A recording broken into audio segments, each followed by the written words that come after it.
사랑하는 성도 여러분, 5월 22일 주일 아침입니다. 오늘 매일의 묵상부터 시작해서 주일 예배까지 하루 종일 예배를 통해서 주시는 풍성한 은혜를 누리는 하루가 되기를 소망합니다. 오늘 우리가 함께 볼 말씀은 레위기 22장 말씀이지요. 그 중에서도 제가 1절에서 3절의 말씀을 우리가 함께 읽고 은혜를 나누고자 합니다. 여호와께서 모세에게 말씀하여 이르시되 아론과 그의 아들들에게 말하여 그들로 이스라엘 자손이 내게 드리는 그 성물에 대하여 스스로 구별하여 내 성호를 욕되게 함이 없게 하라. 나는 여호와니라. 그들에게 이르라. 누구든지 내 자손 중에 대대로 그의 몸이 부정하면서도 이스라엘 자손이 구별하여 여호와께 드리는 성물에 가까이 하는 자는 내 앞에서 끊어지리라. 나는 여호와니라. 아멘. 레위기 22장은 하나님께 드리는 성물과 제물에 관한 규례를 말씀해 주고 있는 것이죠.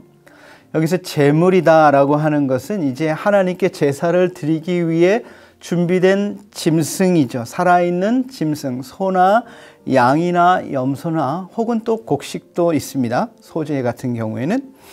그리고 성물이라고 하는 것은 하나님께 제사를 드리고 남은 다음에 후에 짐승의 고기 등을 말하는 것이죠. 여러분, 번제는 뭡니까? 번제는 하나님께 그냥 불에 다 태워드리는 것이기 때문에 제사를 드린 다음에는 죄밖에 남지를 않지요. 그래서 성물이 없어요.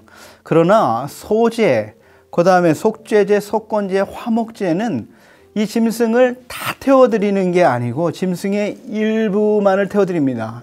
예를 들면은 내장의 기름진 부분, 콩팥 같은 거, 이런 거 사실은 이스라엘 사람들이 가장 좋아하는 별미로 여겨지는 부분, 요 부분만을 하나님께 태워드리기 때문에 나머지 짐승의 고기가 남지 않습니까? 그 남은 것을 성물이라고 하는데 이 성물 또한 하나님께 드려진 것이기 때문에 함부로 다루어줘서는 안 된다. 하나님께서 알려주신 규례대로 거룩하게 다루어져야 된다라고 말씀하고 있습니다. 성물과 제물은 하나님께 드려지는 우리의 신앙의 표현이라는 점에서 그것을 다루는 태도는 아주 중요한 것이죠. 그리고 오늘 말씀에 보면 부정한 자는 성물에 대한 접촉을 금하고 있습니다.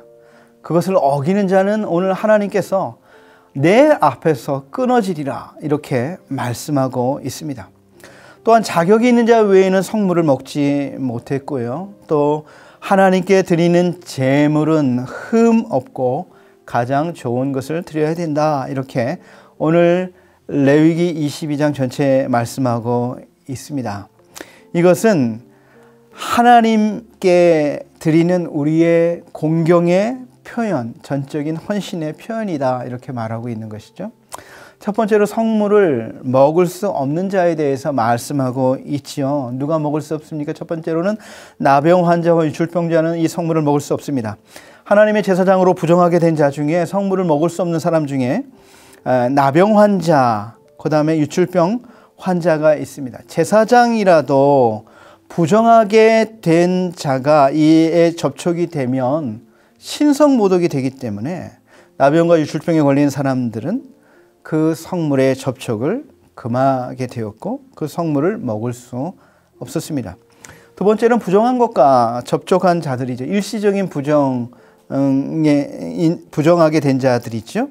나병 환자와 유출병자 외에도 시체를 만졌거나 그다음에 설정한 자, 부정한 벌레에 접촉한 자들은 성물을 먹을 수가 없었습니다. 이런 자들은 제사장이라도 평소의 행동을 조심하지 못한 데서 오는 부정인 것이죠. 여러분, 제사장으로서 제사를 침례할 때뿐만 아니라 일상의 행동에서도 늘 조심해야 되고 늘 경건해야 할 필요가 있다는 것을 우리들에게 교훈하고 있는 것입니다. 부정한 상태에서 성물을 먹는 제사장이나 금지된 짐승을 만지는 자는 하나님 앞에서 끊어지게 됩니다. 여러분, 사무엘상에 보면 그 대제사장 엘리의 두 아들 나오지요. 홈리와 비느하스, 이 사람들이 제사장인데 하나님께 드려진 이 성물을 탐하다가 함부로 그것을 빼앗아 가지고 이 고기를 삶아 먹고 이렇게 탐하다가 어떻게 됐습니까? 하나님의 심판을 받게 되고 이스라엘에서 끊어졌습니다. 그 두 제사장은 전쟁에 나가서 죽게 되었죠. 하나님의 법궤는 빼앗기게 되었고 두 제사장은 전쟁에서 죽게 되었고 그 소식을 들은 아버지 대제사장 엘리는 의자에서 떨어져 가지고 목이 부러져 죽게 됐어요. 하나님의 심판을 받게 되었다라고 하는 것입니다.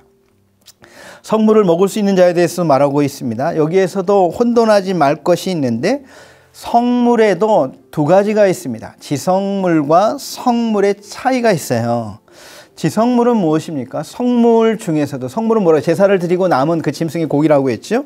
그 지성물은 성물 중에서도 거룩한 것으로서 이 고기는 제사장이 제사를 드린 후에 그 성막의 뜰에서만 먹을 수 있어요. 이것을 밖으로 가지고 나올 수가 없는 것이죠. 이것은 진설병, 하나님께 올려드리는 떡상이죠. 떡과 속죄제, 속건제, 소제의 고기와 떡은 지성물이어서 이것은 제사장만 먹을 수 있고 제사장도 또한 그 성막 안에서만, 그 성막들 안에서만 먹을 수 있는 것이었습니다.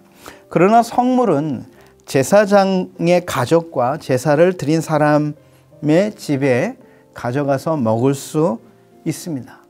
화목제를 드리고 나면 그 남은 고기에 가슴과 앞다리살은 제사장의 몫이에요. 그래서 그 제사장이 그것을 가지고 집에 가서 그의 가족들과 먹을 수 있었습니다. 그리고 나머지 고기는 제사를 드린 사람의 몫이에요. 그래서 제사를 드린 사람이 집에 가져가서 그 고기를 가족과 함께 나누어 먹을 수 있었는데요. 여러분, 고기가 만약에 소였다 그러면 어떻게 되겠습니까? 이 고기를 그날에 다 먹어야 돼요. 그 남으면 다 불태워야 되거든요. 그렇기 때문에 이 고기를 가지고 집에 가면 어떻게 하겠어요? 마을 잔치를 해야 되는 겁니다. 마을 사람 다 불러가지고 이 고기를 다 잘라가지고 나눠주고 같이 함께 그날에 먹어야 되는 것이죠. 이것이 바로 화목제인 것입니다. 그래서 화목제의 성물은 제사장과 그의 가족들, 제사를 드린 사람과 그의 가족들이 먹을 수 있었다라고 하는 것입니다. 성결케 된 제사장이 먹을 수 있다고 했죠. 아까 영구적인 부정과 일시적인 부정에 대해서 말씀을 드렸습니다. 영구적인 부정은 나병과 유출병에 걸린 제사장이죠. 이것은 금방 낫는 것이 아니지만 하나님의 특별한 은혜 가운데 또 치유가 되면 또 제사장의 직무를 감당할 수 있고 이 성물을 먹을 수가 있었습니다. 일시적인 부정은 무엇입니까? 시치를 만졌거나 부정한 벌레나 이런 것에 접촉된 자들은 해가 지면 저절로 성결하게 됐습니다. 여러분, 왜 해가 지면 저절로 정결하게 됩니까? 해가 지면 그날이 끝났기 때문에 그래요. 그리고 다음 날이 시작하기 때문에 그런 것이죠. 그래서 해가 지면은 그 사람은 옷을 빨거나 깨끗하게 씻고 성물을 먹을 수가 있었습니다. 또한 성물을 먹을 수 있는 자 중에 제사장이 돈으로 산 외국인이나 종의 자녀도 그 성물을 먹을 수가 있었습니다. 여러분, 고대 시대에는 종이나 노예들 있죠. 외국인들도 돈으로 산 노예들은 그 주인과 한 식구라는 개념을 가지고 있어요. 그래서 제사장의 집에도 돈으로 산 노예들, 외국인 노예들이 있을 경우에 그 노예들 또한 이 집으로 가지고 온 제사장의 고기, 성물을 가족이 함께, 노예들과 함께 먹을 수 있었습니다. 그 사람들은 제사장과 한 가족으로 인정이 되는 것이죠. 또한 그 집에서 태어난 종의 자녀들 또한 한 가족이기 때문에 성물을 먹을 수가 있다라고 말하고 있습니다. 세 번째로는 제물에 관한 규례가 17절에서 33절에 나와 있는데요. 이 하나님께 드려지는 제물, 제사를 드리기 위해 드려지는 제물은 첫 번째로 흠 없는 것을 드려야 된다 그랬습니다. 제가 여러 번 반복하고 있는데 그 중에서도 20절 말씀만 읽어드리겠습니다. 흠 있는 것은 무엇이나 너희가 드리지 말 것은 그것이 기쁘게 받으심이 되지 못할 것임이니라. 하나님께 드려지는 제물은 흠 없는 생축으로 드려야 된다는 것이죠. 흠 있는 짐승 드리는 것은 그것은 하나님을 모독하는 행위가 된다는 것이에요.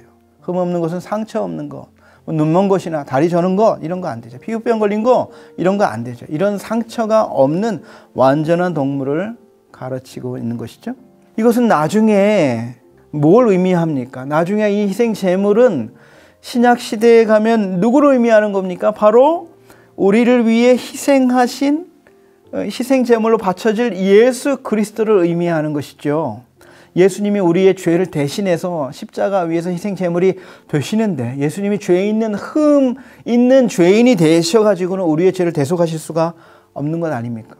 예수님은 흠 없으신, 완전한 죄가 없으신 하나님의 아들이셨기 때문에 우리의 죄를 대속하실 수가 있는 것처럼, 그것을 상징하는 드려지는 제물은 흠 없는 제물을 드려야 된다, 이렇게 말하고 있는 것입니다.